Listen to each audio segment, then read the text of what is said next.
à l'étranger pour si peu. Par choix de stratégie électorale, tout le monde le comprend. Ce projet de loi ne sera pas le dernier de la longue série, car il est là pour rappeler aux Français, entre un texte relatif à la délinquance et un autre aux chiens dangereux, qu'il y a une question immigrée et un gouvernement surtout qui les protège. Les dispositions que le bon sens considérera comme inutiles ou inapplicables par manque de moyens, les consulats par exemple, ce que les juristes analyseront comme source de confusion et de contentieux, ce que les hommes normaux tiendront pour provocation ou mesquinerie, je pense à l'extension de l'usage des tests génétiques et à la suppression de la possibilité pour les conjoints de Français d'obtenir un visa long séjour sans retourner dans leur pays, tout ça, ce ne sont pas des imperfections, mais c'est le cœur du texte. Cette loi n'est pas faite pour apporter durablement une réponse à une vraie question, mais pour entretenir la confusion et l'inquiétude qui appelleront d'autres lois et mobiliseront du temps de cerveau rendu disponible. D'où l'intérêt d'user de notions vagues plutôt que de concepts juridiques précis. Toute personne a droit au respect de sa vie privée et familiale, de son domicile et de sa correspondance, article 8 alinéa 1 de la Convention européenne des droits de l'homme. Cette formulation est univoque. Par contre, qu'est-ce qu'une intégration républicaine dans la société française? Un artiste de variété vivant des Français, mais de l'autre côté de la frontière pour échapper à son devoir de participer aux dépenses publiques en raison de ses facultés contributives. Je cite l'article 13 de la Déclaration des droits de l'homme. Cet artiste de variété fait-il preuve d'une bonne intégration républicaine? Les valeurs de la République sont-elles univoques? La laïcité, qui est l'exemple souvent avancé, la laïcité, par exemple, signifie-t-elle l'acceptation, je cite, du fait religieux dans l'espace public, comme l'a souhaité Jean-Paul II dans un célèbre discours au corps diplomatique, et comme elle est pratiquée d'ailleurs dans les départements concordataires français?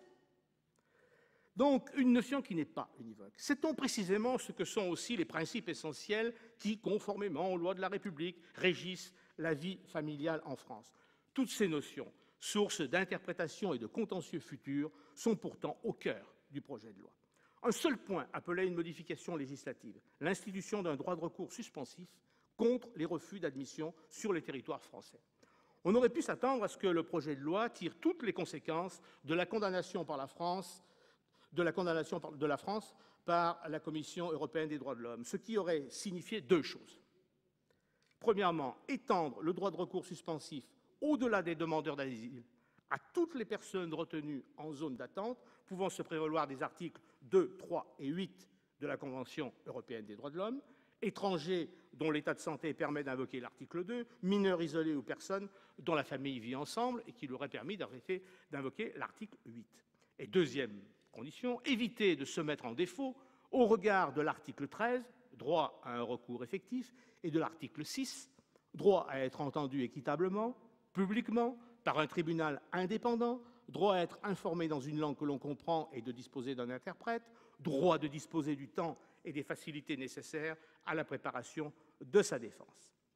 La limitation du bénéfice du recours suspensif aux seuls demandeurs d'asile, la brièveté des délais de recours, le risque d'un jugement par ordonnance, malgré le progrès que constitue l'abandon de la procédure du référé-liberté, les conditions matérielles de préparation de la défense, l'exercice de la justice en zone de police permettent de penser que l'arrêt Ghebreddine ne sera pas la dernière condamnation de la France par la Cour européenne des droits de l'homme.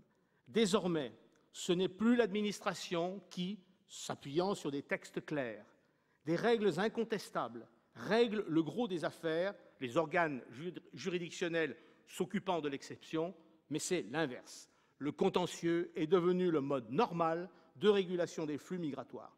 Pas étonnant s'il est en train d'exploser.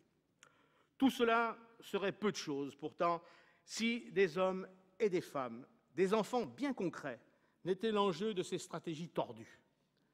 Je pense aux épouses, aux maris français de conjoints étrangers qui viennent nous dire dans nos permanences, entre deux sanglots réprimés, ce qu'est de vivre dans l'angoisse d'être séparés, de vivre avec la peur de voir l'autre embarqué, menottes au poignet devant les enfants, l'infinie attente d'un visa qui permettra enfin de se retrouver.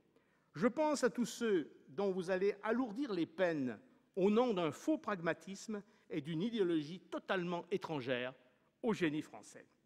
Personne n'a le monopole du coeur. Montrez-le, monsieur le ministre.